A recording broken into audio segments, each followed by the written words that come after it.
waxaana wanaagsan daawade ma tahay waarid caruur uu ilaahay ku arsaaqay ama si uun caruur ma kugu taxalluqda hadday jawaabtaadu tahay fadlan muuqaalkan ilaa dhamaadka ila daawo. muuqaalkan waxaan uga hadlaynaa saacadan kamid ah saacadaha caqliga leh gaar ahaan kuwa caruurta loogu talagalay smartwatch caruurta loogu talagalay. saacadan oo faa'iidooyinkeedu aad u fara badan yihiin. kuwa markaad soo iibiso taleefankaaga ayaad ku programinaysaa ama ku xiraysaa taleefankaaga iyo saacada ayaa toos u wada shaqaynaya. waxaana ogaanaysaa meel walba oo caruurtaadu ay marayaan iyo dhaqdhaqaaqooda waxaad kala soconaysaa taleefankaaga. 4 sano iyo wixii ka weyn ayaa loogu talagalay saacadan. tusaale waxaad ku xiraysaa ilmaha meesha ku ciyaaraan iyo guriga aagiisa hadday dhaafaan waa inuu ii soo dhacaa alarm ama qayladhaan ay taleefanka ugu soo dhacda ayaad ku xiraysaa.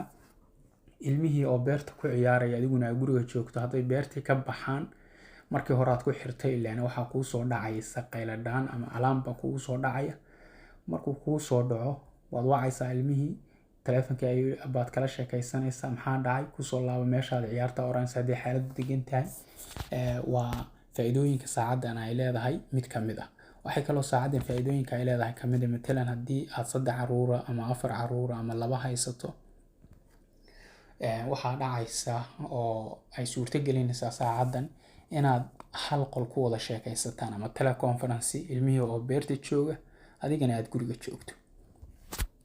waxaa kamid ah saaxiibada saacadan faa'iidooyinkeeda oo runtii aad ii soo jiitay GPS ayay leedahay.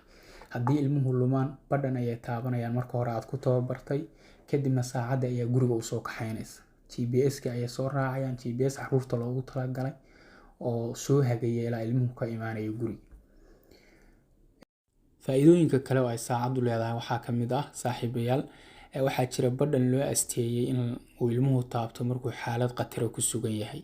markuu ilmuhu badhanka taabto waad ku tababaraysaa waxa oranaysaa badhanka waxaad taaban kartaa marka uu xaalad khatar ku haysato hooyo ama aabe. ilmuhu markuu badhanka taabto waxaa dhacaysa inuu taleefankaagu ay saacadu u soo wacdo si ka gedisan sidii hore ay u soo dhici jirtay. marka haddii aad mashquul xitaa tahay si kimo yar ayay ku soo wacaysaa. haddii aad mashquul tahay waxay wacaysaa taleefanada kale alternative-ka aad meesha geliso ilaa 4 taleefan ilaa 5 taleefan ayaad gelin kartaa ilaa laga qabanayana saacadu si automatic ayay ugu celcelinaysaa taleefanadii meesha la gashay. runtii saacadani faa'iidooyin badan bay leedahay. meelo badan oo caalamka kamid ah waad ka helaysaa hadba meesha joogtay ku xiran tahay. haddaad aragto muuqaalku inuu faa'iido u yahay bulshaweynta afka Soomaaliga ku hadasha fadlan sii gaarsii. wixii talo iyo tusaale aan qaybta commentiga noogu reeb waana ku mahadsantahay daawashadaada.